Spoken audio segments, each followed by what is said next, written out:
Welcome to Divine Bible Take Studio. Our today's story titled, Jesus Taken to the Cross. It was early morning in Jerusalem. The city, which was normally filled with voices and movement, felt strangely silent. A hush hung in the air, like the world itself was holding its breath. And in the center of it all, stood Jesus. His hands were bound. His face was swollen and bruised from the beatings. His back was torn open from the whip lashes.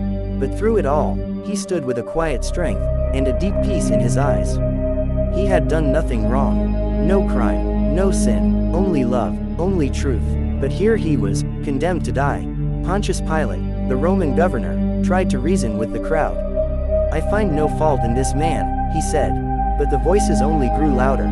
"Crucify him, crucify him." Pilate took water and washed his hands before the people. "I am innocent of this man's blood," he said. And with that, Jesus was handed over to be crucified. The soldiers mocked him. They dressed him in a purple robe, pressed a crown of thorns onto his head, and laughed. "Hail, King of the Jews!" they jeered. But Jesus said nothing. He bore the pain. He bore the shame. Then, they laid a heavy wooden cross on his shoulders, the very tool that would be used to take his life. And they led him out. Step by step, he walked through the dusty streets of Jerusalem.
They reached the hill called Golgotha, the place of the skull.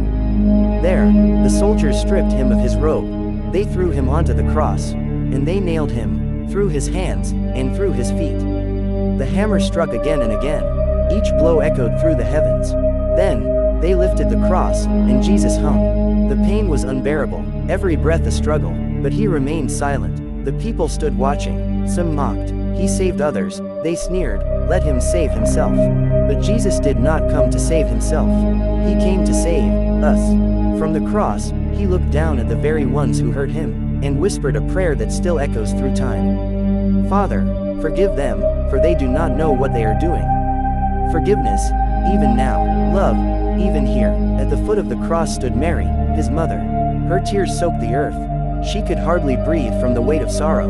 But even in his pain, Jesus saw her. He turned to John, the disciple he loved, and said, "Behold your mother," and to Mary, "Woman, behold your son."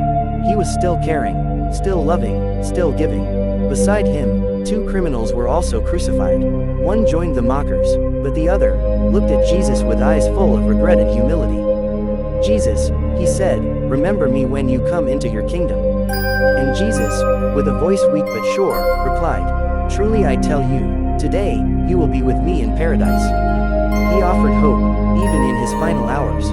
Then, the sky began to darken. From noon to 3, darkness covered the land. It was as if the world itself was mourning. Jesus cried out, my God, why have you forsaken me?" He was bearing the weight of the world's sin, alone. He, who knew no sin, became sin, for us. And then, in his final breath, he whispered, "It is finished," and, "Father, into your hands I commit my spirit." And with that, he breathed his last. The earth shook, rocks split apart, the veil in the temple was torn in two. A Roman centurion, who had watched it all, fell to his knees and said, "Surely, this was the Son of God." Yes, it was. This was Jesus, the Lamb who was slain, the King who laid down his life, the Savior who bore it all, for you, for me, for the whole world. But this was not the end. No, this was just the beginning. Because love like his can never be buried. A greater light was coming. Resurrection was coming. Please, if you love this story, kindly click the like button, comment, share and subscribe to our channel. God bless you.